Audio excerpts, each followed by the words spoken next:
Good afternoon ulit sa ating mga subscribers and new viewers.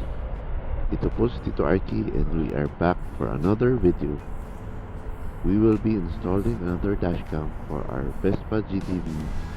Pero ang maganda rito ay budget friendly ng ating dashcam at halos pareho din ang function sa ibang mga brands. Samahan nyo ako mamasyal at watch out for the unveiling of our new riding jersey.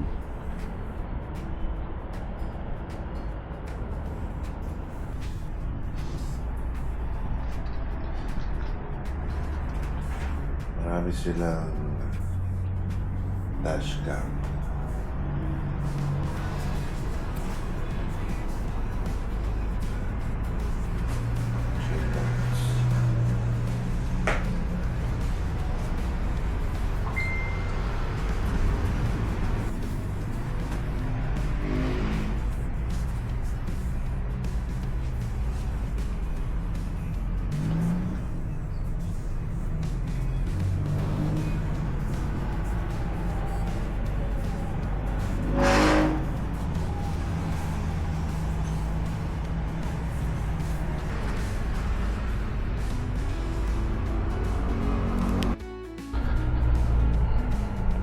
Okay, nakabili na tayo ng dashcam.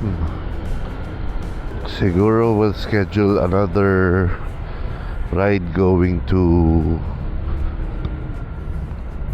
Vespa Imus.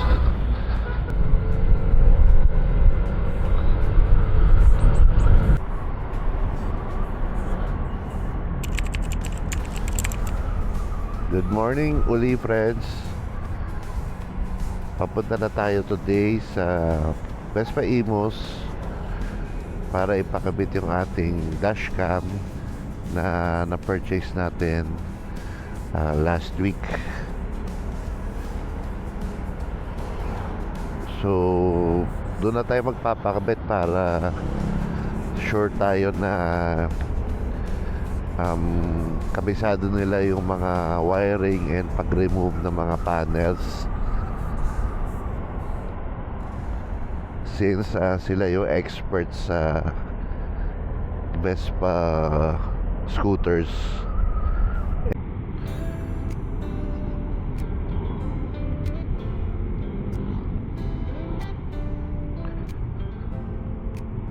Suot natin today ang ating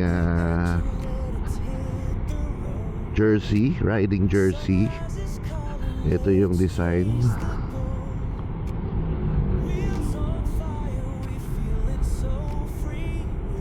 So ang style niya is medyo retro. So i-recommend ko siya for Vespa and other classic scooter owners. Pero pwede rin naman siya for any bike style since minimalist lang yung kanyang design.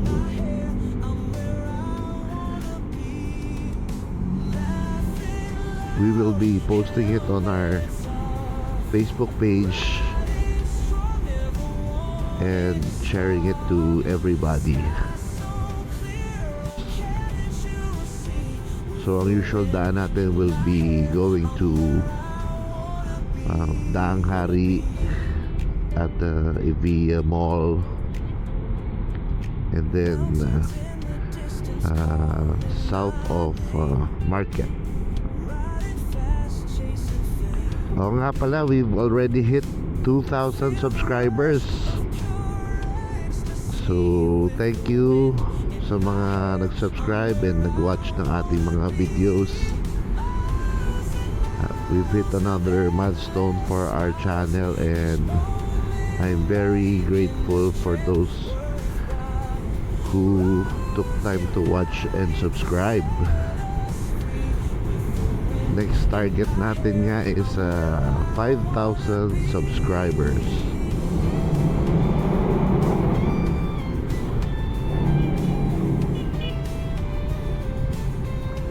Kasama nga pala natin ang ating OBR, Mrs. Tito Arky again. sana siya na magbayad ng ating pag-install ng dashcam.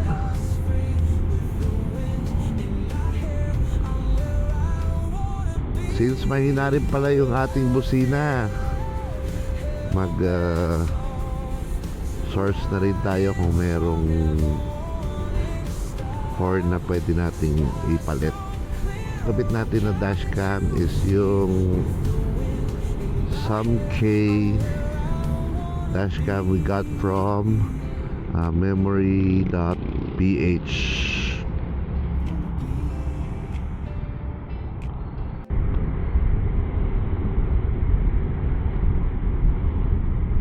Yung napili nating dashcam is less expensive than the one we have on our Dink R150, since medyo alam na natin ng mga usage and functions ng dashcam. Hindi naman natin kailangan ng masyadong mahal na gadget.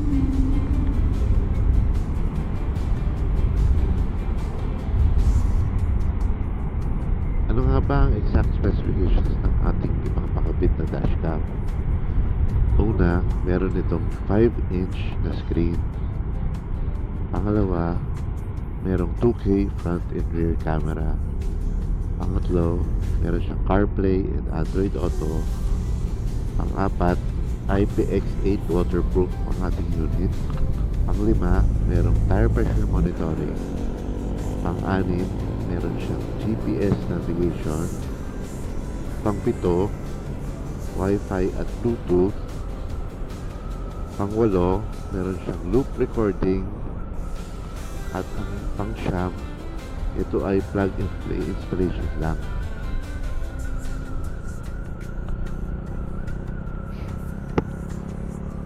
Cost is 7,500 sa memory.ph, and installation nito ay umabot ng 1,000 pesos sa Vespa Imus.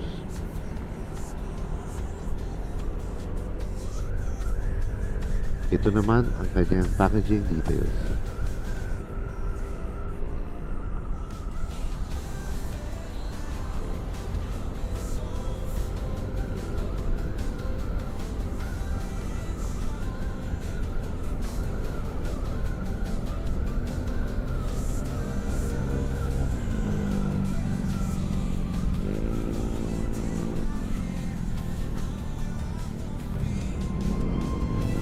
Siyempre, as always, bago tayo bumili ng dashcam, nag-research muna tayo, nagtingin ng mga reviews sa mga online stores, nanood ng mga videos sa Facebook at YouTube, bago natin napili itong dashcam, since marami rin talaga nasa market ngayon.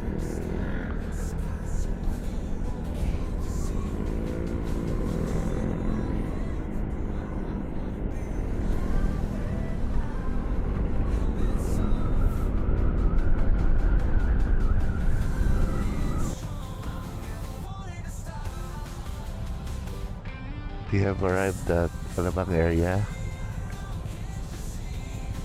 and proceeding to Daang Hari.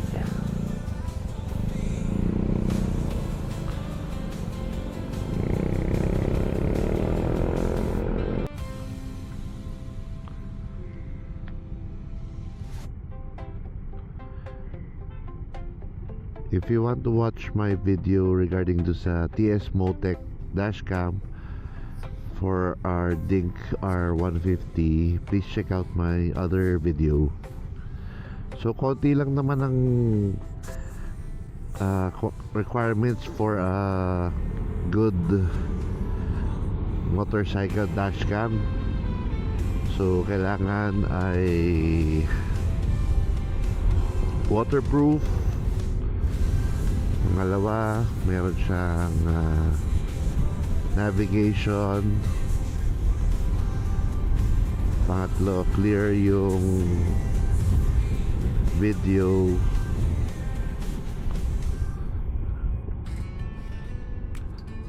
And pang-apat ay madali siya gamitin.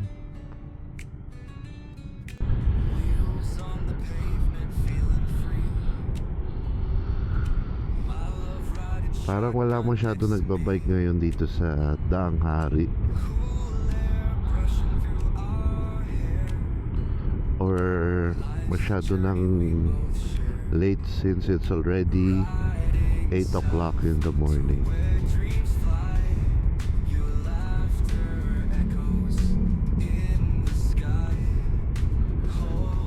Nandito na tayo sa Evia Lifestyle Center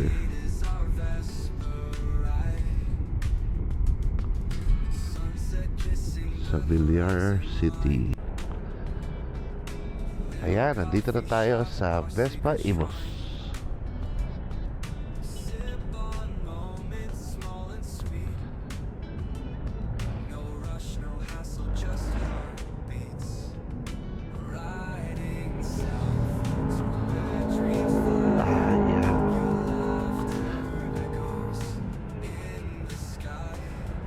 Morning.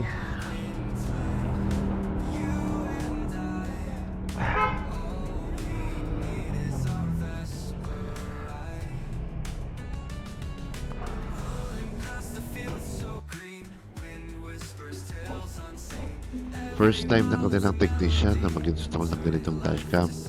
Pero dahil kabisado nila ang pag-install sa mga dashcam na kanilang kinikerry at since plug and play ito, hindi naman sila nahirapan ikabit ang unit and wiring.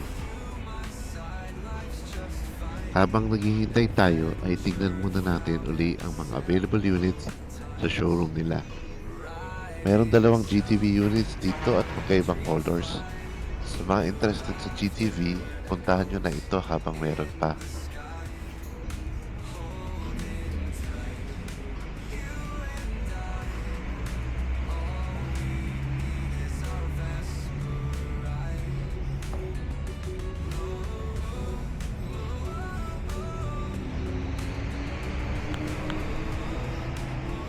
Ito naman yung in-install natin na PIAA horn.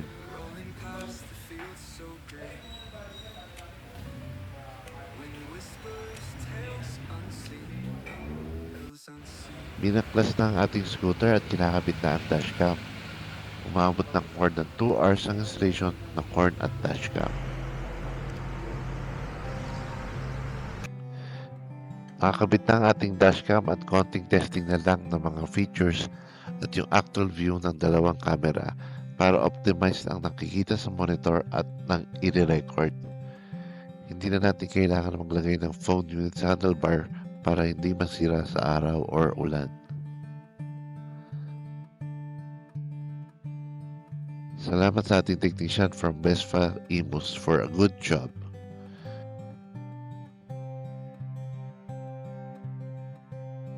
Ayan, finish na ang installation ng ating sump case o sump dashcam. Ayan, kung makikita nyo, naka-on na yung ating GPS since it's connected to our Android phone. So, pinakabit ko siya sa baba lang nung gauge nung GTV panel. Ayan, bumili lang ako ng bracket from Lazada. Daan lang tayo sa bagong Ayala Mall dito sa Daang Hari. Here's a short clip for New Jersey. Sana magustuhan nyo.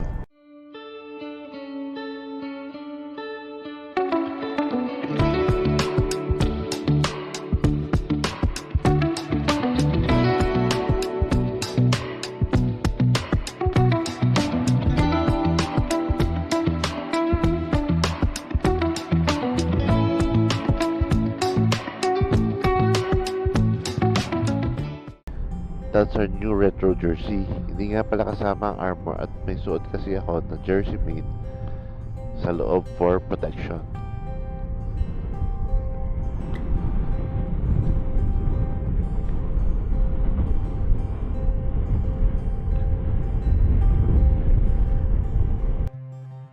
A few moments later.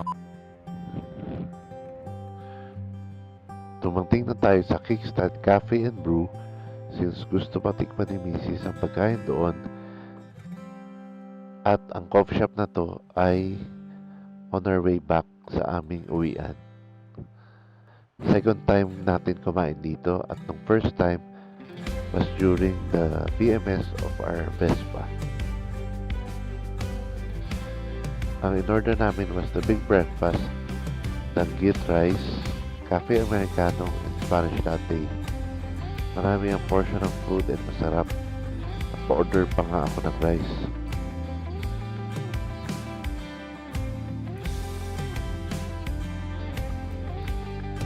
We also had their burnt cheesecake for dessert bago umuwi.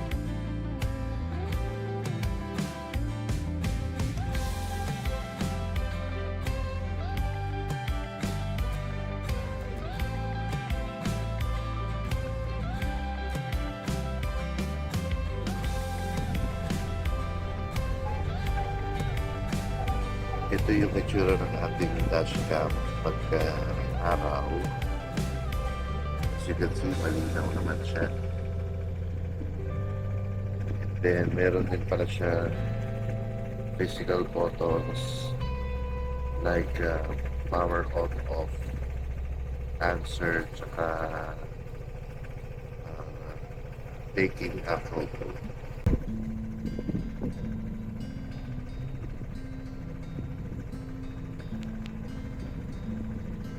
Pag gusto mo mag-switch ng camera, swipe mo lang siya.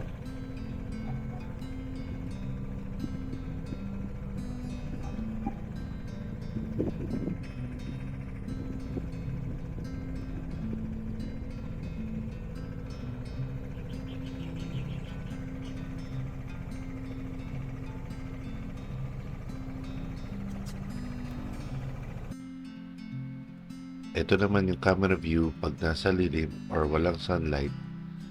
At yan ang front camera. At ito naman ang rear camera.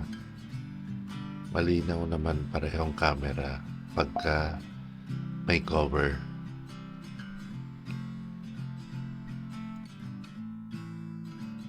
That's all for our vlog. Yung mga gusto magkaroon ng dashcam, ito na ang chance nyo bumili ng napaka-budget friendly and still functional na dashcam. For more details, please inquire na lang sa memory.ph. And thank you and catch you on our next ride. Toodaloo!